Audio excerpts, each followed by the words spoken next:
Good morning, all of you. This is Jitendra Prasar from Mountain View Prep School. Welcome to online classes. Today we start rational number for class 8. Okay, so let us support this chapter and concentrate it. Okay, so सबसे पहले हम लोग rational number पढ़ रहे हैं, तो इसमें numbers के बारे में जानकारी होना या फिर एक रिकैप करना बहुत ज़रूरी है।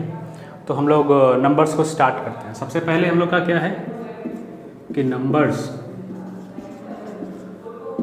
क्या होता है, संख्या। आप लोग जानते हैं, बहुत सारे नंबर्स आपने पढ़ा भी होगा। तो इसके पहले पूरा फैक्टर ट्री को समझते हैं कि ये होता क्या क्या है। ओके, तो रैशनल नंबर्स जो होते हैं, नंबर्स जो होते हैं वो दो टाइप के होते हैं। सबसे पहला आपका आएगा रियल नंबर। ओके, और इसके दूसरे पार्ट जो होता है वो होता है आपका इमेजिनरी। तो रियल नंबर और इमेजिनरी नंबर। तो सबसे पहले रियल नंबर क्या होता है? तो रियल नंबर ऐसे नंबर्स को बोलते हैं जिनका स्क्वायर, ऐसे नंबर्स जिनका स्क्वायर पॉजिटिव हो उसको हम लोग रियल नंबर बोलेंगे, और ऐसे नंबर्स जिनका स्क्वायर नेगेटिव हो उसको हम लोग इमेजिनरी नंबर बोलते हैं। जैसे कि रियल का लिख देंगे whose square is positive. The number whose square, the real number are those numbers whose square is positive. इसका डिफिनीशन जो हम लोग आगे फर्दर करेंगे। अभी समझ लीजिए, बस ये इतना जानना है कि ऐसे नंबर्स, जैसे बहुत सारे नंबर्स आपने देखा होगा 2, 3, -2, -1 समथिंग, बहुत सारे नंबर्स हैं। तो इन सबों का स्क्वायर जो होता है वो हमेशा रियल आता होगा। जैसे कि -2 का स्क्वायर कर रहा हूँ, तो -2 का स्क्वायर क्या होगा? -2 का स्क्वायर 4, जो कि ये क्या है? Real number. आप 4 का स्क्वायर देख लो, 4 का स्क्वायर 16, रियल नंबर। आप जितना भी नंबर देखिएगा सबका स्क्वायर जो आता है वो अक्सर पॉजिटिव आता है और उसको हम लोग रियल नंबर बोलते हैं। तो ये इमेजिनरी क्या है? तो इमेजिनरी होता क्या है कि ऐसे नंबर्स जिनका square whose square is negative, ऐसे नंबर जिनका स्क्वायर नेगेटिव हो।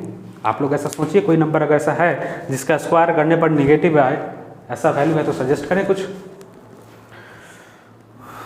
ओके, अगर जो लोग जानते हैं ठीक है, जो लोग नहीं जान रहे उसके लिए फिर हम बताने जा रहे हैं। तो देखिएगा इमेजिनरी नंबर क्या होता है कि आप अगर देखते हो, वैल्यू लेते हो अगर √(-1) का वैल्यू, तो इसका स्क्वायर अगर हम लोग करते हैं √(-1) का स्क्वायर, ये क्या देगा? -1, क्योंकि स्क्वायर से इसका रूट कैंसिल और बचा क्या? -1, जो कि एक निगेटिव वैल्यू है। ये कैसा वैल्यू है? निगेटिव। तो ये इमेजिनरी नंबर i = √(-1), ये हम लोग आगे पढ़ेंगे। तो अभी उसको उतना जानना, डीपली जानना ज़रूरी नहीं है। हम लोग आगे क्लास, जब हम लोग आगे 11th में जाते हैं तो कम्प्लेक्स नंबर पढ़ते हैं, इसमें a+ib का फॉर्म आता है, जिसमें कि IB वाला जो पार्ट है वो इमेजिनरी पार्ट होता है, और ये i का वैल्यू क्या होता है? √(-1). ये पार्ट हम लोग आगे पढ़ेंगे। अभी देखते हैं रियल के बारे में। तो हम लोग को अभी रियल ही पढ़ना है। रियल क्या है? जिसका ऐसे नंबर जिनका स्क्वायर, जो तक अभी तक जो हम लोगों ने नंबर पढ़ा है सबका स्क्वायर पॉजिटिव ही आता है, और वही नंबर्स है रियल नंबर। और रियल नंबर के अंदर दो ब्रांचेस के आते हैं। सबसे पहला आता है आपका रैशनल नंबर, और दूसरा जो है आपका वो है आपका इरेशनल नंबर्स। ये इरेशनल नंबर जो टॉपिक है वो हम लोग अगले क्लास यानी 9th में पढ़ेंगे, और इन दोनों का कंबाइंड 10th में पढ़ेंगे हम लोग रियल नंबर्स। ओके, तो अभी हम लोग को पढ़ना है ये रैशनल नंबर, और ये इसके टाइप है, रियल के टाइप है, रैशनल और इरेशनल। तो हम लोग देखते हैं क्या कि रैशनल नंबर क्या होता है। तो रैशनल नंबर जो होता है वो हम लोग अभी चैप्टर में डिस्कस करेंगे। ये क्या है रैशनल नंबर? तो number in the form p/q where p and q are integers and q is not equal to 0, ये सब तो आप लोग जान रहे हैं या फिर आप लोग आगे पढ़ेंगे भी। तो ये है आपका रैशनल नंबर। ओके, तो रैशनल नंबर के अगर हम लोग टाइप के बारे में पढ़ेंगे, तो रैशनल नंबर का जो टाइप होता है वो आप लोग जानते हैं, और देखिए क्या क्या टाइप है। सबसे पहला इसका जो टाइप है वो आपका है इंटीजर्स। सेकेंड आपका एक्सपोनेंट है, इसका इंटीजर्स हो गया, एक्सपोनेंट हो गया, लॉगरिथम भी हम लोग जानते हैं। इसका एक पार्ट है आपका डेसिमल हो गया, और एक इसका पार्ट है फ्रैक्शन। तो ये सब चीज़ हम लोग रैशनल नंबर के अंदर पढ़ते हैं। ओके, फर्दर हम लोग इंटीजर्स जान रहे हैं। इंटीजर्स में क्या क्या आता है? आपका निगेटिव नेचुरल नंबर्स हो जाता है, निगेटिव नेचुरल नंबर्स होता है, किसी में आपका होल नंबर भी आता है, और होल नंबर के अंदर में हम लोग जान रहे हैं क्या कि एक 0 हो गया और एक आपका नेचुरल नंबर जो भी 1, 2, 3, 4 जो भी है वो सारे नंबर्स इस इंटीजर्स के अंतर्गत आता है। ओके, तो अभी हम लोग पहले से सोर्स से, ये तो आपका ट्री है एक तो फैक्टर ट्री। अभी आप लोग देखोगे कि इंटीजर्स होल नंबर हो गया ना, नेचुरल नंबर के अंदर में फिर आपका इवन हो जाएगा, ऑड हो जाएगा, प्राइम नंबर्स, है ना, ये सारे नंबर्स जो भी है ये सब हम लोग देखिए रैशनल नंबर को डिफाइन करेंगे। तो व्हाट इज रैशनल नंबर? तो rational numbers are those numbers, okay, which can be represented as fraction in the terms of fraction. हम लोग पहले फ्रैक्शन के टर्म में इसको डिफाइन करने जा रहे हैं। ओके, तो फ्रैक्शन के टर्म में पहले उसको डिफाइन करेंगे। तो देखिएगा क्या होता है कि the number of the form p by q where p and q are integers।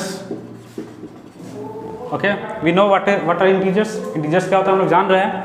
ये जितने भी नेगेटिव नंबर्स है, पॉजिटिव नंबर्स है या जीरो है, सबको हम लोग इंटीजर कह सकते हैं। तो p और q इंटीजर हो सकता है, जो भी नंबर है p बाई q के फॉर्म में होना चाहिए, और p और q दोनों इंटीजर्स हो सकता है, where p and q are integers and q is not equal to zero. q zero नहीं होना चाहिए, बस एक कंडीशन है रैशनल नंबर का कि the number of the form p by q where p and q are integers and q is not equal to zero. ये नहीं होना चाहिए कि q जीरो हो जाए। आप एग्जाम्पल में बहुत सारे एग्जाम्पल देख सकते हो, जैसे कि आप ले लो 2/7 -17/21 समथिंग, कुछ भी आप जो ले सकते हो। 0/5 भी ले सकते हैं आप। जीरो अगर कहीं लिखा हुआ है सिंपल जीरो तो ये भी होगा, क्योंकि जीरो के नीचे कुछ नहीं, तो 1 तो जरूर है, तो आप ये सब भी लिख सकते हो। बस हाँ, नीचे जीरो नहीं होना चाहिए, यानी कि q जो होता है डिनोमिनेटर वो जीरो नहीं होना चाहिए। अगर आपके पास एक नंबर है -5/0 तो ये रैशनल नंबर नहीं होगा। ओके, एक तो ये डिफिनीशन हो गया फ्रैक्शन के टर्म्स में। अगर हम लोग उसको डेसिमल के टर्म में इसको एक्सप्लेन करना चाहें, इसका डेफिनेशन लिखना चाहे तो वो भी हम लोग लिख सकते हैं। तो क्या होगा अगर डेसिमल के टर्म में लिखना चाहे तो सबसे पहले ये जानना होगा कि डेसिमल होता क्या है। तो डेसिमल क्या होता है? डेसिमल आप लोग जानते हैं कि कोई भी अंक, जैसे कि पॉइंट देख लिख लो 1.25, ये सब डेसिमल है। अब डेसिमल के दो टाइप होते हैं, एक आपका टर्मिनेटिंग और दूसरा repeating. What is terminating? Terminating मतलब क्या कि जो डेसिमल रुक जाए, जैसे 1.25 यहाँ पे आप देखिएगा इसका वैल्यू 25 के बाद रुक गया है, मतलब इसके बाद आगे नहीं जा रहा है। लेकिन कुछ डेसिमल ऐसे होते हैं जैसे 1.3333 कंटिन्यू जाता रहेगा, वो रुकने वाला है नहीं। तो ऐसे डेसिमल्स को बोलते हैं हम लोग रिपीटिंग डेसिमल्स। तो दो तरह के डेसिमल है, टर्मिनेटिंग और रिपीटिंग। जैसे एग्जांपल ले रहे हैं हम लोग 10/3 लेते हैं, तो इसका वैल्यू क्या होता है 3.3333 कंटिन्यू जाता है। यही को दूसरा नंबर ले रहे हैं, अगर मान लीजिए हम ले रहे हैं 10/4 इज इक्वल टू हाउ, क्या होगा कि 2.25। ओके, तो ये जो वैल्यू आया है, ऐसा जो डेसिमल है, इस डेसिमल को हम लोग टर्मिनेटिंग डेसिमल बोलते हैं, टर्मिनेटिंग डेसिमल बोलेंगे। और ऐसे डेसिमल्स को हम लोग बोलेंगे रिपीटिंग डेसिमल।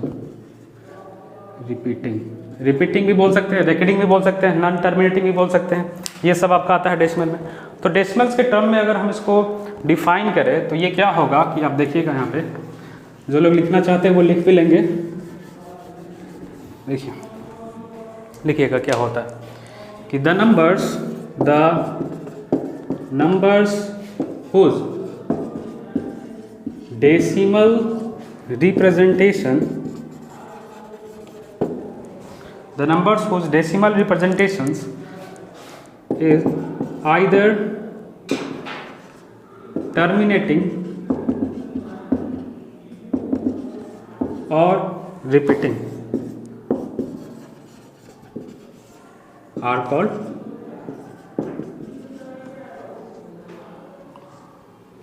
rational numbers।